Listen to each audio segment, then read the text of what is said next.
I'm going to talk about watering your horses. Needless to say, horses need water to survive, and there are various ways that you can go about watering them. Now, I do not have every way here, so bear with me for some of the things.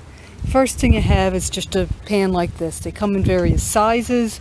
They're flexible, easy to clean fairly, and an advantage they have is, depending on how number of horses you have, if they freeze, you can just turn it over, step on it, the ice pops out. Of course, you might have to bang on it a little bit depending on how solid the ice is. Next, you have just your plain ordinary standard bucket. They hold about 5 gallons. If you only have a horse or two, a few of these may be all you need. They come in regular like this. They also have heated ones for if you have to worry about your water freezing. Of course, the heater element goes, and then you're out several bucks. You can also just use this is a muck bucket. They do have them that are heated, and if you have just a couple horses, this may be all you need. I forget how many gallons this holds. It might be 40. Then you have your regular stock tank. Now, admittedly, mine needs to be clean right now. We have high iron content in the water around here, so it turns everything orange. But this one holds 70 gallons. They make them in various sizes. Some of them are actually pretty much big, and you can use them for a swimming pool almost. But again, they will freeze up. You can get a heater element that goes through the bottom. They also have some that go over the top. That's going to depend on the horses that you have as to whether or not they're going to play with one, as to what you want. Then you have your automatic waterers. Now, this is one that I don't have. It attaches to a hose, so I just have a hose sitting here to talk about it. And you leave your hose on. The horses press a paddle and they get water out of it.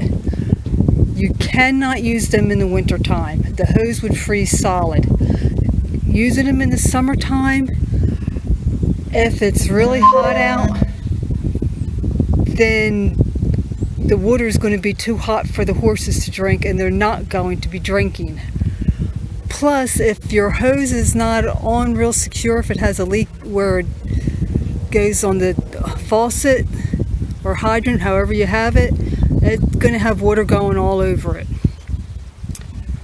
This is an automatic waterer in my field, and this has a heater in it. As long as the heater works, then during the summertime it does not, the wintertime, it does not freeze.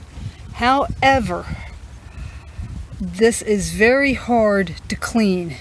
It has a plug in here that has to come out in order to clean this. Right now this is filthy.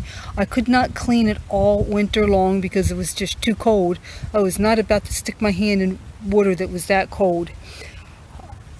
You also have a problem with mosquito will lay their eggs in here, so then you've got your problem of breeding ground for mosquitoes as well as other insects. And if you have ducks, they will get in here, take a bath in here, and basically foul your water. Water is one that I don't have here, and I've just got this bowl to represent it. It is an automatic waterer that has a bowl that you can take out. It has a heater, so in the winter time you don't have to worry about your water freezing. You can take the bowl out, you can clean it all out, dump it out, so the horses always have fresh water. Of course, the problem with that type of waterer and that type of waterer, they can use an awful lot of electricity. So in the winter time, your electric bill can really skyrocket. This is the last type of automatic waterer that I'm familiar with. This one, the horses press down on a paddle, the water comes up, they drink, and when they stop drinking, the water goes back down. Now, you do need to keep an eye on these depending on where you have it. In the winter time, if it's subject to ice, this paddle can freeze up. Also, you should occasionally clean it. This one needs a good cleaning.